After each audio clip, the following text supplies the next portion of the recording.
Siapa pemenang perang itu yang nggak merampas? Siapa mereka yang pemenang perang tidak membunuh, menjarah, memperkosa? Anak-anak dibunuh, wanita diperkosa. Nauzubillahi min dzalik. Islam merubah itu. Islam tidak mengajarkan itu. Nggak usah jauh, abad yang jauh. Nggak usah jauh ke negeri-negeri lain. Negeri kita sendiri. Berapa tahun Indonesia dijajah? Portugis, Inggris, Belanda, Jepang, dan lain sebagainya. Apakah di Indonesia tidak ada orang yang dibunuh? Tidak ada wanita yang diperkosa? Tidak ada anak-anak yang mereka bunuh? Apa tidak ada emas harta yang mereka rampas? Bismillahirrahmanirrahim. Assalamualaikum warahmatullahi wabarakatuh. Alhamdulillahirrabbilalamin. Wa binasta'in ala umuri dunya waddin. Sallallahu ala nabina Muhammadin wa ala alihi wa sahbihi ajma'in. Saudara-saudariku yang insyaallah selalu dalam rahmat, hidayah, dan limpahan karunia. Pada kesempatan ini kembali kita akan menjawab salah satu tuduhan dari Christian Friends tentang Islam. Dalam hal ini berkaitan dengan tuduhannya bahwa Nabi Muhammad SAW itu bukan nabi, tapi pemimpin gerombolan. Kalau dia sebut gang leader. Ini berkaitan dengan rampasan perang, penyerangan Muslim terhadap kampung Kristen Yahudi. Mungkin kita dengar dulu sebentar bagaimana pendapat dia dalam hal ini. Sekilas ada dalam videonya. So look at this. You said to me, "What is the benefit?" Okay, what he is doing this. So he take the fifth of every attack, which means if the Muslims attack a Christian village or a Jewish village, he takes the fifth of the booty. Not only that, the best of the booty. Not only he will take the top. Safiyul Maghanim. You know what Safiyul Maghanim mean, right? The best. Like the biggest TV, the biggest car, right? So what you are telling me, obviously he's a gang leader. And now, not only that, I mean, why a prophet of God? He see with my respect to your family, Mr. Muhammad, I'm not trying to insult, or let us say me, so you don't be offended. Jadi dalam video tadi, ya memberikan tuduhan bahwa Nabi itu bukanlah Nabi, tapi lebih persisnya pemimpin gerombolan. Berkaitan dengan ghanimah kalau dalam kita, yaitu rampasan perang, booty. Jadi Nabi katanya ya mengambil 1/5 dari rampasan perang, the best booty katanya. Jadi lebih tepatnya gang leader. Pembahasan tentang tuduhan Christian Friends ini pada dasarnya saya suka melihat orang-orang yang menyerang Islam dengan menggunakan ayat, hadis sebagai dalil dia untuk menyerang. Kenapa? Karena ini menjadikan kita untuk belajar lagi tentang agama Islam, terutama saya pribadi.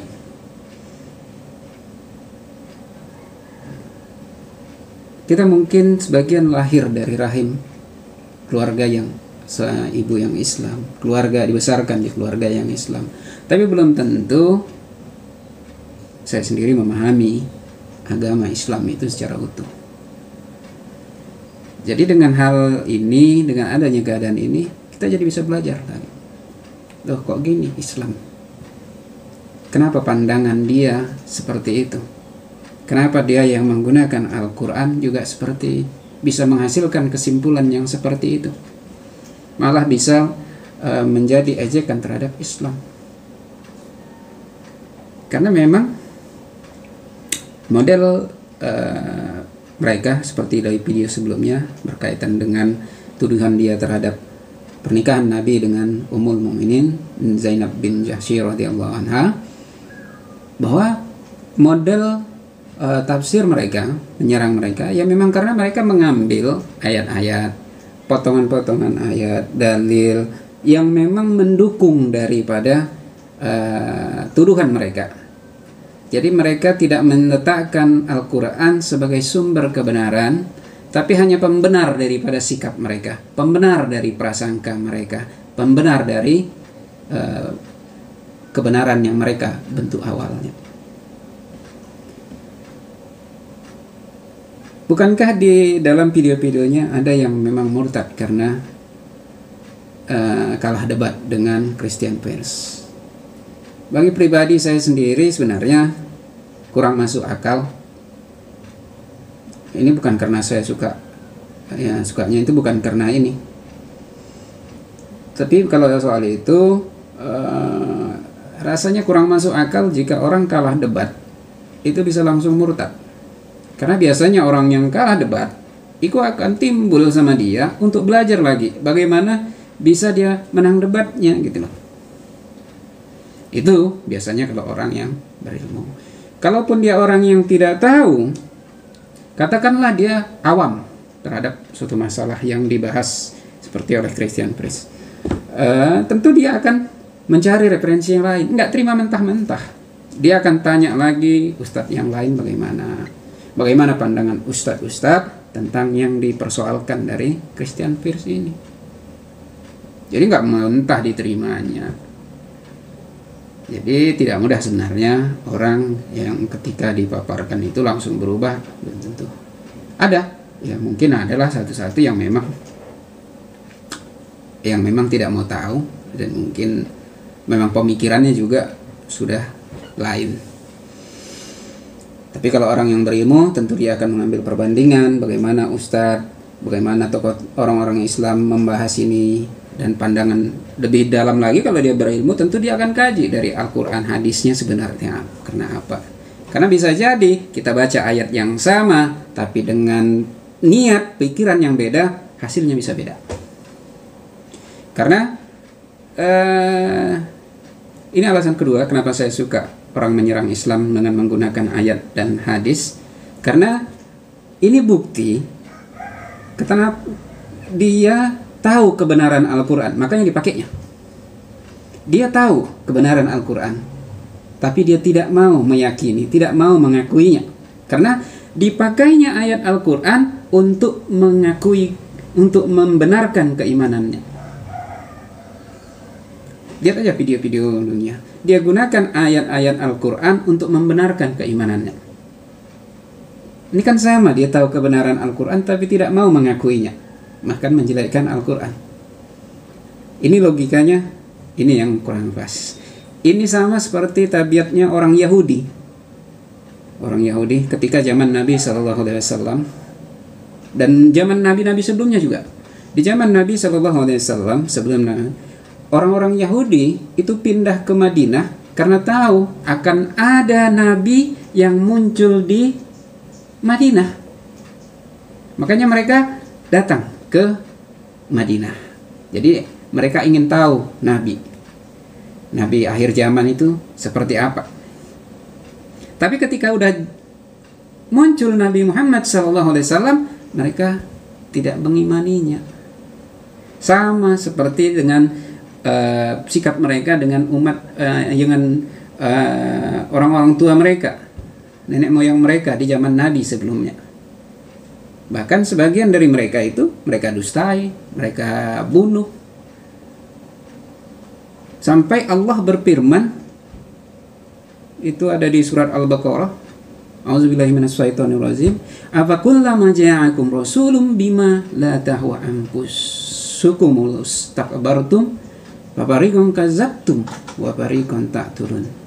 Apakah setiap datang kepadamu seorang rasul membawa sesuatu yang tidak sesuai dengan keinginanmu, lalu kamu menyombongkan diri? Maka beberapa di antara mereka kamu dustakan, dan beberapa orang yang lain kamu bunuh. Ini di Al-Baqarah ayat 87. Termasuk Nabi Isa sendiri. Bagaimana perlakuan mereka terhadap Nabi Isa, terhadap Nabi Daud. Dua nabi yang disebutkan dalam Al-Quran melaknat kaum Yahudi. Ini alasan kedua kenapa saya suka orang seperti Christian Fresh menyerang Al-Quran dengan menggunakan ayat Al-Quran. Yang ketiga, kenapa saya suka? Karena Islam ini semakin dizalimi, itu semakin kuat, semakin besar.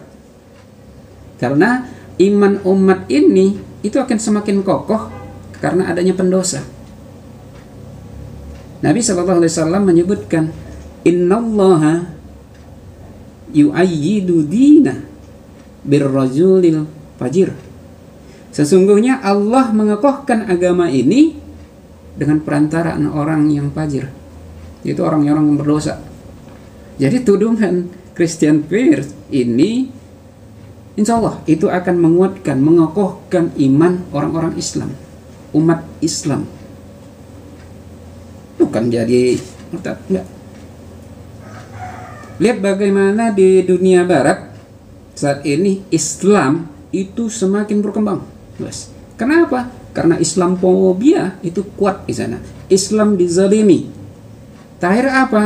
Orang mencari kebenaran Islam. Kenapa Islam yang katanya rahmatan lil alamin dipersepsikan seperti teroris, ekstremis, radikal, dan lain sebagainya. Akhirnya apa? Islam berkembang besar. Jadi saya senang dengan hal ini. Tidak kita lakukan dengan emosi, tapi kita jadikan ini bahan pelajaran. Kita jelaskan. Jadi ini yang kenapa saya suka dengan orang-orang yang menyerang seperti ini. Kita jadi belajar. Kita insya Allah meningkat iman kita dengan hal ini. Berkaitan dengan booty, the booty ya, rampasan perang. Tentu ini berkaitan dengan perang. Bahwa dalam sejarah Islam mengajarkan Nabi Muhammad SAW perang yang bermartabat, perang yang beradab. Nabi SAW mengajarkan bagaimana perang dalam Islam itu ada aturan-aturan yang tidak boleh dilanggar. Tidak boleh membunuh wanita, tidak boleh membunuh anak-anak, tidak boleh membakar atau menghukum dibakar itu. Bahkan merusak tanaman itu pun bagian daripada adab berperang dalam Islam. Bagaimana dunia dalam berperang?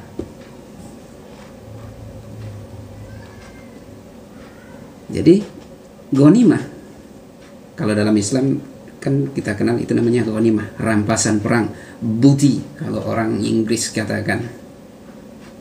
Kalau kita kembalikan, siapa pemenang perang itu yang nggak merampas? Siapa mereka yang pemenang perang tidak membunuh, menjarah, memperkosa? Anak-anak dibunuh, wanita diperkosa. Nauzubillah min dzalik. Islam merubah itu. Islam tidak mengajarkan itu. Gak usah jauh abad yang jauh. Gak usah jauh ke negeri-negeri lain. Negeri kita sendiri. Berapa tahun Indonesia dijajah? Portugis, Inggris, Belanda, Jepang, dan lain sebagainya. Apakah di Indonesia tidak ada orang yang dibunuh? Tidak ada wanita yang diperkosa? Tidak ada anak-anak yang mereka bunuh? Apa tidak ada emas, harta yang mereka rampas? Tidak ada harta bangsa Indonesia yang diambil mereka.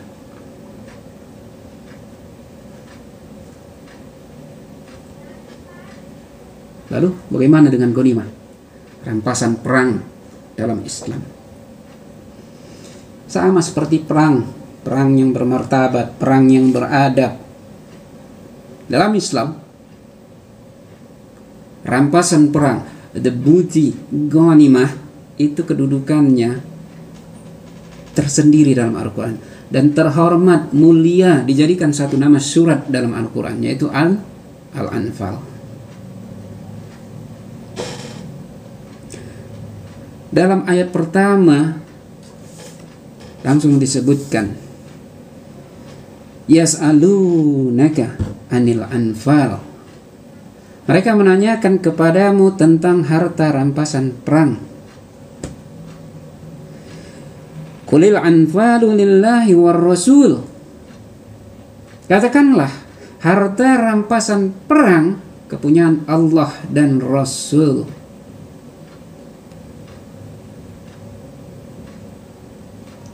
Apa di sini disebutkan? Harta rampasan perang itu punya Allah dan Rasul. Kalau tadi Christian Priest menyebutkan 1/5 the booty, 1/5 rampasan perang untuk Nabi SAW, mobil terbaik, apalagi tadi yang katanya macam segalanya. Nggak hanya 1/5, semua itu milik Allah dan Rasul.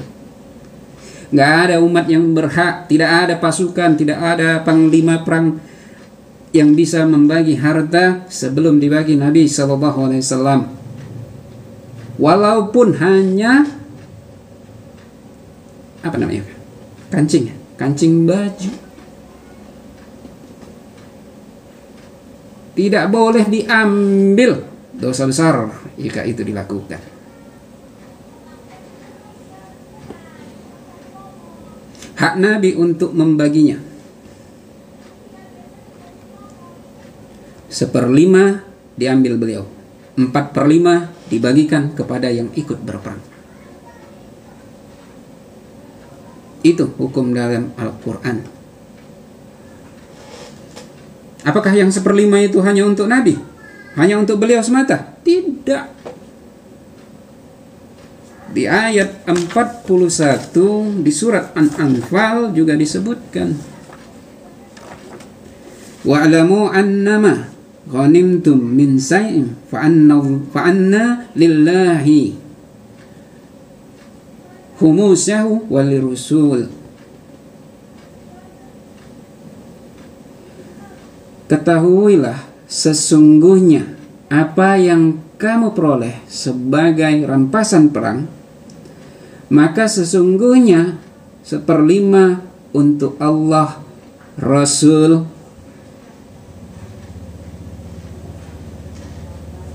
jadi 1/5 itu untuk Allah, untuk Rasul.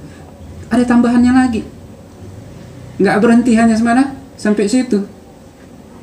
Walizil qurba wal yatama wal masakini wa banis sabil. Ada tambahannya untuk kerabat Rasul, untuk anak-anak yatim, untuk orang-orang miskin dan ibnu sabil. 1/5 itu nggak berhenti pada Nabi.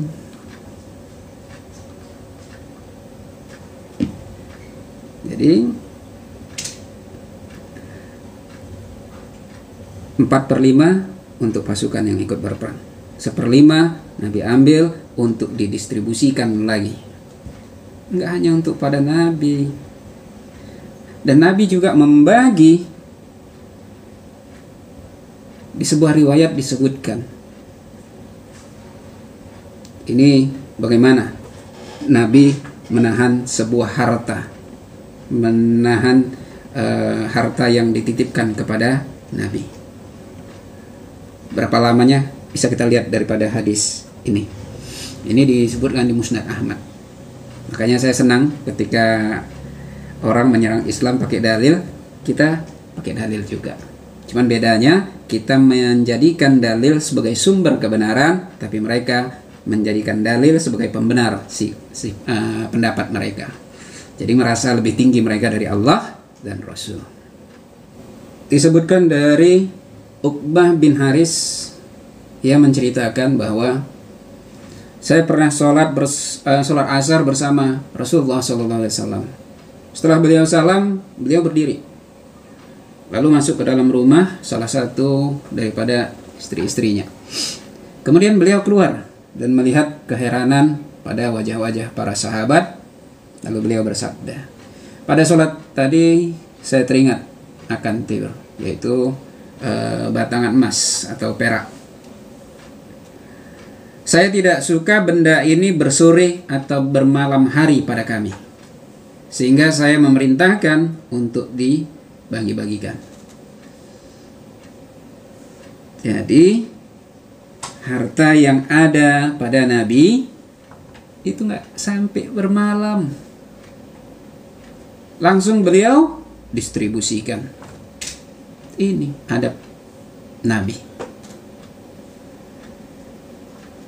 Lalu, apakah juga dengan ada hartanya pada Nabi, lantas Nabi bermewah-mewah? Enggak.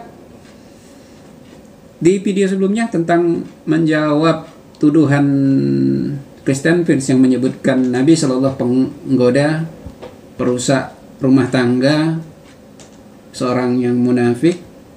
Ini udah kita jelaskan bahwa bagaimana pernikahan, resepsi pernikahan terbesar Nabi itu adalah dengan Zainab bin Jahsy radhiyallahu anha.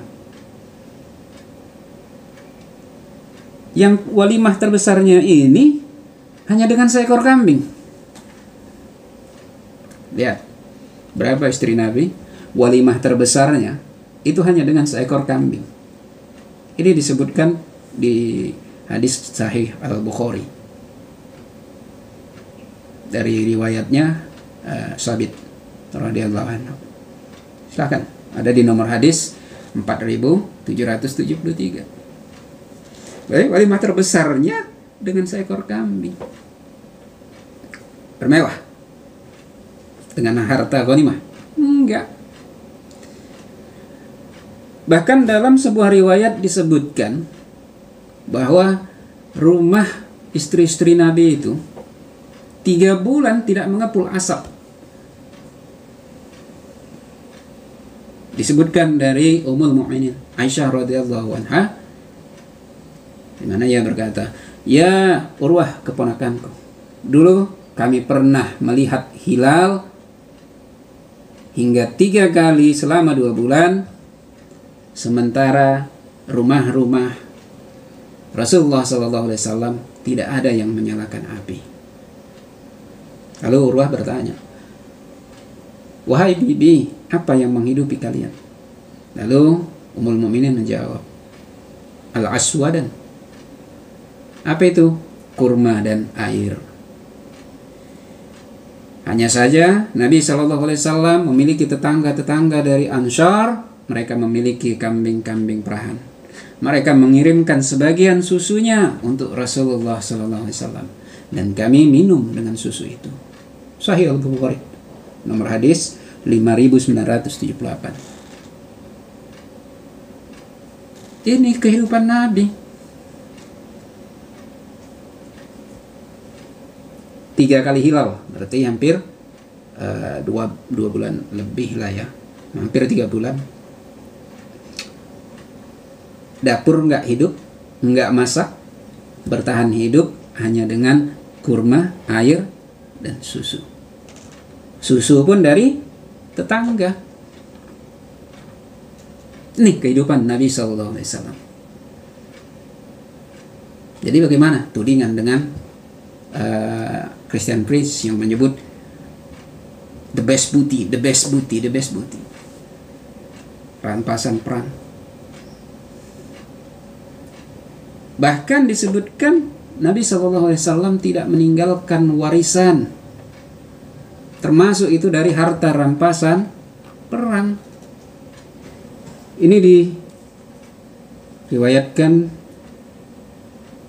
dari Ummul Mukminin Aisyah radhiyallahu anha bahwa beliau menceritakan bahwa Fatimah binti Rasulullah SAW mengutus seseorang menemui Abu Bakar radhiyallahu anhu, khalifah pada saat itu,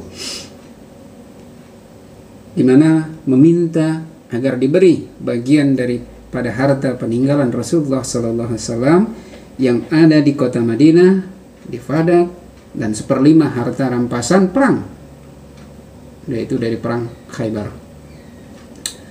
Lalu Khalifah Abu Bakar radhiyallahu anhu pun berkata, Rasulullah sallallahu alaihi wasallam pernah bersabda, sesungguhnya harta peninggalan kami tidak dapat diwarisi. Yang kami tinggalkan hanya berupa sedekah, dan keluarga Muhammad sallallahu alaihi wasallam hanya boleh menikmati sedekah itu. Demi Allah, aku tidak berani merubah sedikit pun sedekah yang telah Rasulullah sallallahu alaihi wasallam tetapkan. Dan aku akan tetap membiarkan seperti pada masa Rasulullah sallallahu alaihi wasallam. Dan aku akan tetap melaksanakan apa yang telah dilakukan Rasulullah sallallahu alaihi wasallam. Ini yang berlaku. Gak ada warisan dari harta, baik itu yang dari ghanimah, 1/5 harta warisan itu sampai tidak diwariskan. Ini disebutkan di Sahih Muslim nomor hadis 3304. Ini terhadap ghanimah, kekayaan. Lalu bagaimana dengan adab terhadap orang-orang sebagai rantasan perang, seperti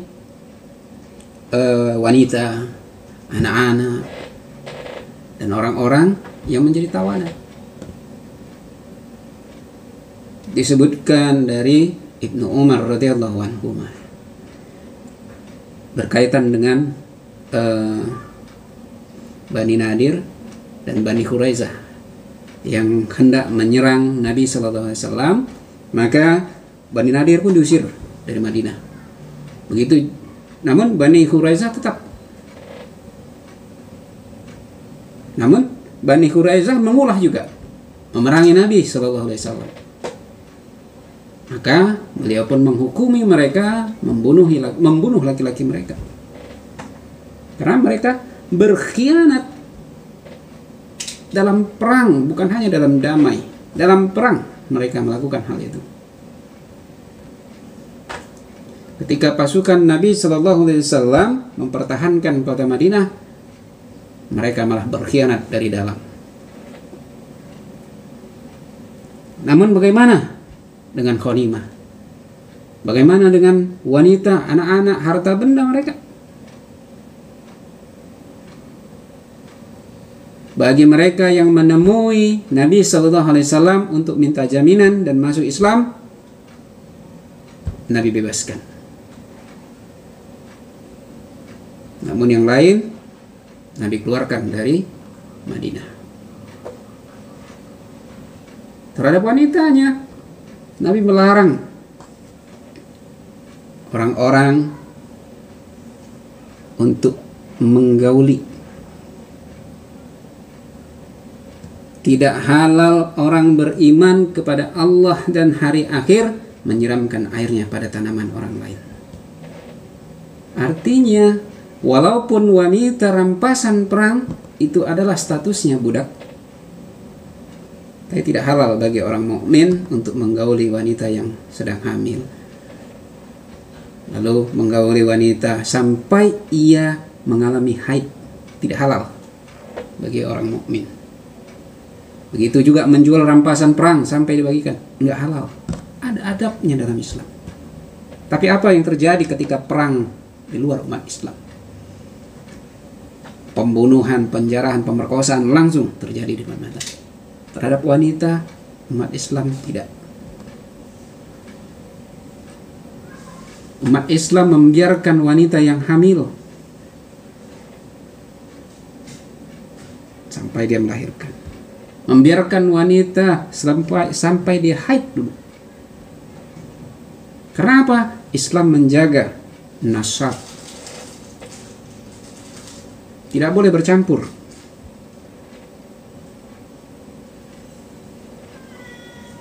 Adab orang Islam. Lalu bagaimana dengan Nabi Sallallahu Alaihi Wasallam? Akhlak Nabi Sallallahu Alaihi Wasallam, walaupun demikian diperintahkan, Nabi Sallallahu Alaihi Wasallam jauh lebih berhak.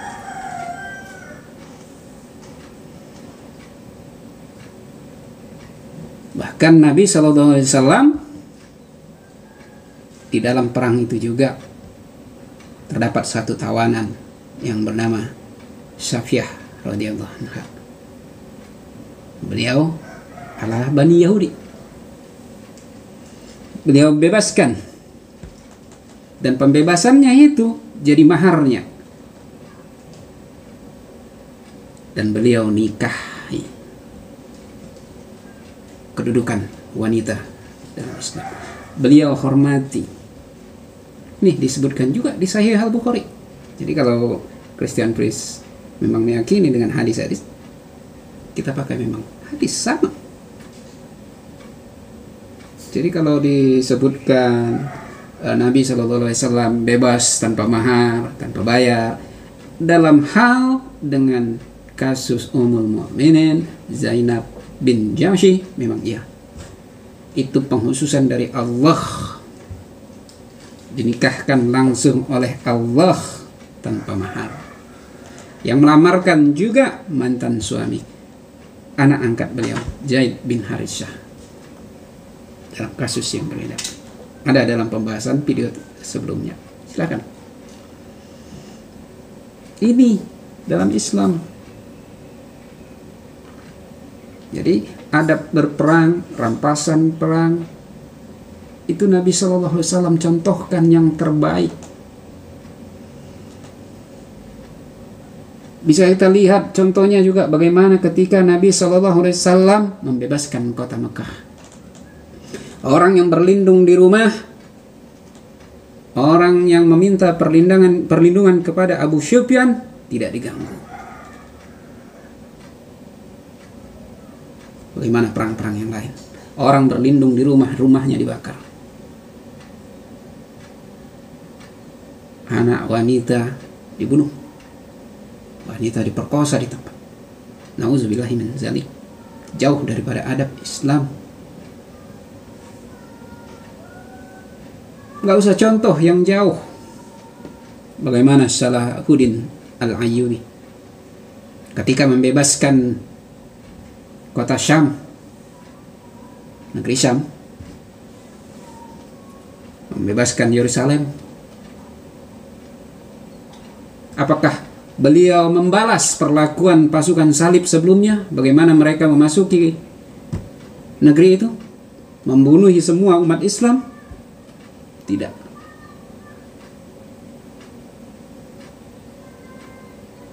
Tidak ada darah yang mengalir sebagai pembalasan apa yang pernah mereka lakukan. Ada orang Islam, Salahuddin Al-Ayyubi, bebas. Filmnya trailer bisa diperlihatkan bagaimana adab orang Islam berperang. Gitu juga Sultan Mehmed, Kesultanan Turki, Al-Fatih ketika membebaskan Konstantinopel. Apakah mereka menghalalkan pembunuhan anak-anak, wanita? Malah mereka diberikan kebebasan, boleh meninggalkan.